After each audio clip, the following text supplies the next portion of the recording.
Hello दोस्तों, कैसे हो आप सब। स्वागत है एक बार पुनः आप सभी का हमारे अपने YouTube channel Shiv coaching classes पर।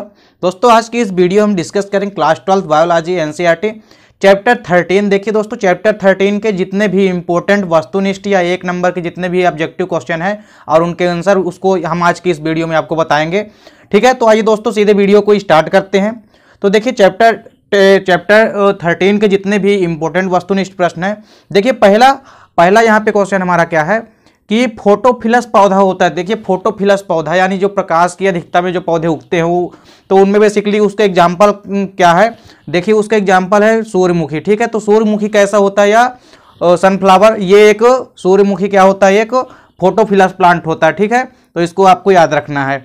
अब देखिए अगला क्वेश्चन है हमारा, मृतोपजीवी पौधों के उदाहरण है। ठीक है, मृतोपजीवी पौधा यानी सैप्रोफाइट प्लांट होते हैं। ठीक है, ऐसे पौधे जो सड़े गले या मृत कार्बनिक पदार्थों से अपना भोजन प्राप्त करते हैं तो मृतोपजीवी पौधे कहलाते हैं। ठीक है, तो देखिए मृतोपजीवी पौधे का उदाहरण क्या है, एग्जाम्पल यहाँ पे क्या होता है, तो जो मोनोट्रापा होता है। ठीक है, इसका राइट आंसर क्या, मोनोट्रापा जो है एक मृतोपजीवी पादप होता है। ठीक है, अगला क्वेश्चन है दोस्तों हमारा, पूर्ण मूल परजीवी पादप है। ठीक है, देखिए पूर्ण मूल परजीवी पादप कौन सा होता है, तो रेफ्लेसिया। ठीक है, यह सबसे बड़ा फ्लावर होता है विश्व का। ठीक है, इसका जो व्यास है वो 7 मीटर होता है समथिंग। ठीक है, तो पूर्ण मूल परजीवी जो पादप है वो क्या है, रेफ्लेसिया होता है। ठीक है, और ये संसार का सबसे बड़ा फ्लावर होता है। देखिए अगला क्वेश्चन है हमारा, मुक्त प्लावी पौधे का उदाहरण है। ठीक है, तो मुक्त प्लावी पौधे जो होते हैं उनका एग्जाम्पल क्या है, तो देखिए यहाँ पे कई सारे एग्जाम्पल होते हैं मुक्त प्लावी पौधे के, तो आपसे 4 ऑप्शन भी दे सकता है कि पिस्टिया, ट्रापा, इकॉर्निया, इसके अलावा इनमें से सभी। ठीक है, तो देखिए पिस्टिया भी और ट्रापा, इसके अलावा इकॉर्निया, ये तीनों जो है मुक्त प्लावी पौधों के उदाहरण है। ठीक है, तो इन तीनों को आपको याद रखना है। अगला क्वेश्चन है दोस्तों, स्पंजी जड़ें पाई जाती है। ठीक है, तो स्पंजी जड़ें किसमें पाई जाती है दोस्तों, स्पंजी जड़ों का मतलब होता है बीच में वायुरंध्र पाए जाते हैं। ठीक है, तो स्पंजी जड़ें जो होती है वो बेसिकली किस में पाई जाती है, कॉर्निया या जलकुंभी में पाई जाती है। ठीक है, तो इसको आपको याद रखना है।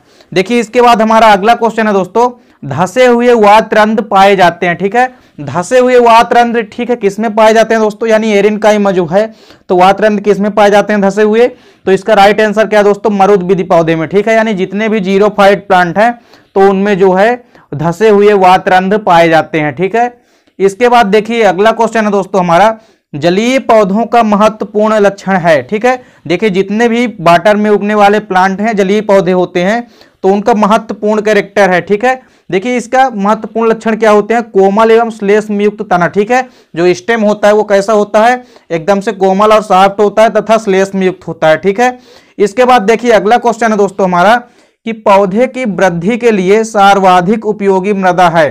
ठीक है, तो पौधे की वृद्धि के लिए सबसे उपयुक्त या उपयोगी मृदा कौन सी होती है दोस्तों, तो वह होती है दोमट मृदा होती है। ठीक है, कौन सी मृदा होती है दोस्तों, दोमट मृदा होती है।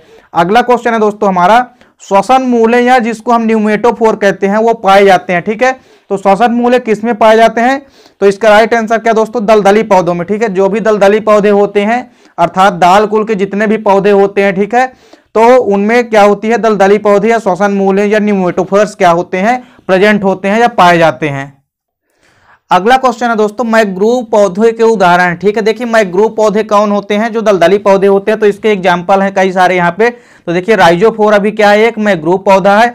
इसके अलावा एबीसीनिया जो होता है ये भी मैंग्रोव पौधा है, तो आपको याद रखना है। ठीक है, अब अगला क्वेश्चन है दोस्तों, अल्प विकसित संवहनी ऊतक पाए जाते हैं। ठीक है, यानी यहाँ पे जो संवहनी ऊतक के वैस्कुलर टिश्यू होते हैं वो पूरे विकसित नहीं होते, यानी आधे मात्रा में विकसित होते हैं, अर्थात अल्प विकसित होते हैं। तो अल्प विकसित संवहनी ऊतक पाए जाते हैं, तो इसका राइट आंसर क्या है दोस्तों, जलोदविधि में। ठीक है, या हाइड्रोफाइट्स जितने भी प्लांट हैं उनमें क्या होता है, अल्प विकसित संवहनी ऊतक पाए जाते हैं। इसके बाद देखिए दोस्तों अगला क्वेश्चन क्या है हमारा, नागफनी में फिल्लोक्लेड रूपांतरण है। देखिए जो फिल्लोक्लेड है तो नागफनी में किसके रूपांतरण होते हैं, इसका राइट आंसर हो जाएगा दोस्तों स्टेम यानी तने का रूपांतरण होते हैं। अगला क्वेश्चन है दोस्तों, जड़ रहित संवहनी पादप है। ठीक है, यानी ऐसा संवहनी या वैस्कुलर प्लांट जिसमें जड़ नहीं होते हैं। ठीक है, तो इसका राइट आंसर क्या हो जाएगा दोस्तों, वोल्फिया। ठीक है, और ये जो वोल्फिया होता है ये सबसे छोटा प्लांट होता है। देखिए ठीक है, ये प्लांट नहीं सॉरी दोस्तों, ये क्या होता है, सबसे छोटा पादप, सबसे छोटा पुष्प या फ्लावर होता है। अगला क्वेश्चन है दोस्तों, चंदन का पौधा होता है। ठीक है, तो चंदन का पौधा क्या होता है दोस्तों, यह आंशिक परजीवी होता है। ठीक है, कैसा परजीवी होता है, यह आंशिक परजीवी या पैरासाइट होता है।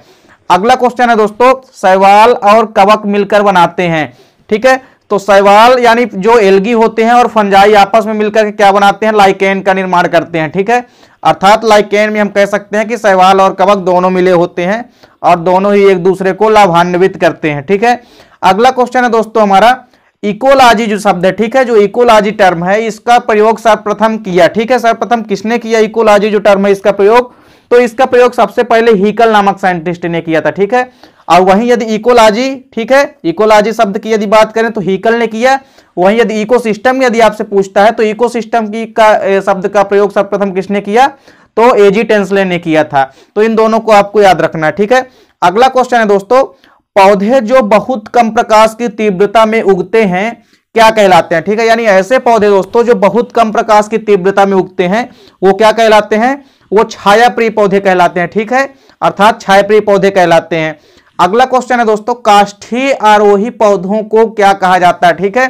काष्ठीय पौधे मतलब जिसमें हमको लकड़ी और जिन पौधों में मौजूद होते हैं या वुडी जो प्लांट होते हैं, तो काष्ठीय आरोही पौधों को क्या कहा जाता है, तो इसका राइट आंसर दोस्तों लियानास कहा जाता है। क्या कहा जाता है दोस्तों, इसको लियानास कहा जाता है।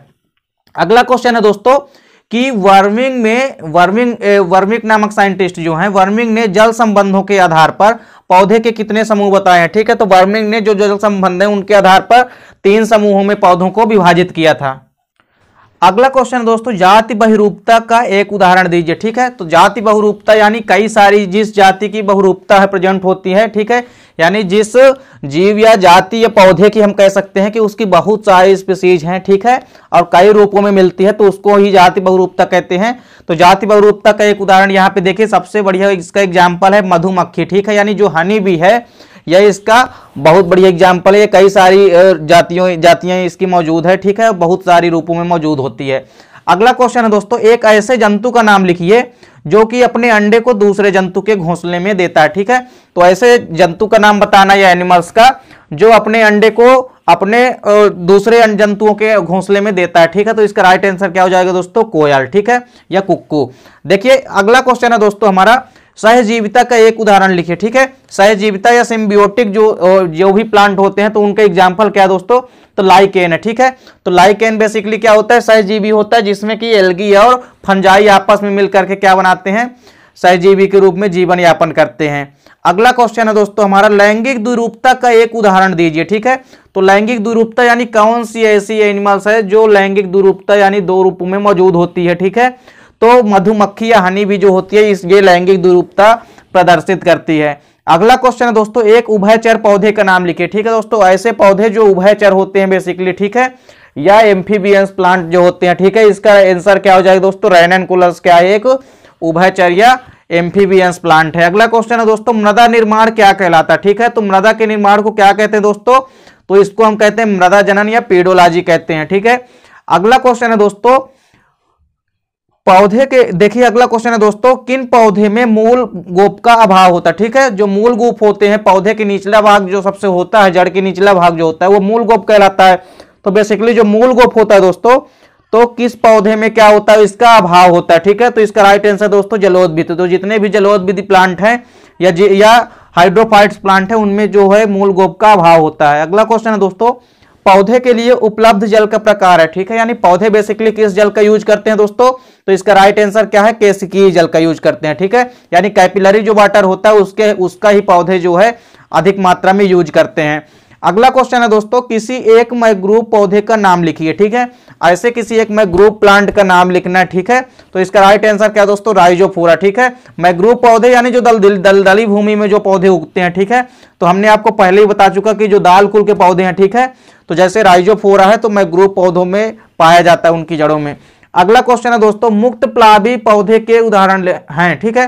तो देखिए ऐसे कौन कौन से प्लांट हैं जो मुक्त प्लावी होते हैं, ठीक है। तो इसका राइट आंसर क्या दोस्तों, हाइड्रिला और साल्विया, ये दोनों कैसे होते हैं दोस्तों, मुक्त प्लावी प्लांट है, ठीक है। तो इसको आपको याद रखना है। अगला क्वेश्चन है दोस्तों, 2 वनस्पति क्षेत्रों के बीच का संक्रमण प्रदेश क्या कहलाता है, ठीक है। तो 2 वनस्पति क्षेत्रों के बीच का जो संक्रमण प्रदेश होता है यानी उनके बीच का प्रदेश होता है वो क्या कहलाता है दोस्तों, उसको हम इकोटोन कहते हैं, ठीक है। क्या कहते हैं दोस्तों, इकोटोन कहते हैं। अगला क्वेश्चन है दोस्तों, विभिन्न भौगोलिक क्षेत्रों में प्रवेश करने वाली प्रजातियों को क्या कहते हैं, ठीक है। यानी ऐसी प्रजातियां जो कई सारी भौगोलिक क्षेत्रों में प्रवेश करती है तो उसको हम क्या कहते हैं दोस्तों, एलोट्रॉपिक स्पीसीज कहते हैं, ठीक है। क्या कहते हैं दोस्तों, उसको हम एलोट्रॉपिक कहते हैं।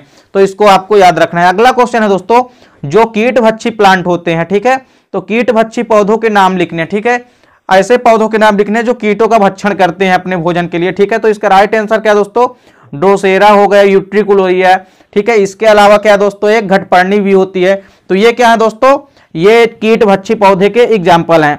देखिए अगला क्वेश्चन क्या है दोस्तों, कीट भक्षी पौधे जो होते हैं, तो कीट भक्षी पौधे जो हैं बेसिकली कीटों का भक्षण क्या करते हैं, ठीक है। तो जितने भी कीट भक्षी पौधे हैं वो कीटों का भक्षण जो है अपनी नाइट्रोजन की कमी को पूरा करने के लिए करते हैं, ठीक है। तो वो नाइट्रोजन की कमी को पूरा करने के लिए करते हैं और ये ऐसी जगह में उगते हैं जहां नाइट्रोजन की क्या होती है, कमी होती है। अगला क्वेश्चन है दोस्तों, विश्व पर्यावरण दिवस कब मनाया जाता है। तो आप सभी को मालूम है दोस्तों कि विश्व पर्यावरण दिवस कब मनाया जाता है, 5 जून को मनाया जाता है। और जो विश्व पर्यावरण दिवस है दोस्तों, ये सबसे पहले जानते हैं 1974 में मनाया गया था स्वीडन की राजधानी स्टॉकहोम में, ठीक है। अगला क्वेश्चन है दोस्तों, मृदा की ऊपरी उर्वर सतह की हानि कहलाती है, ठीक है।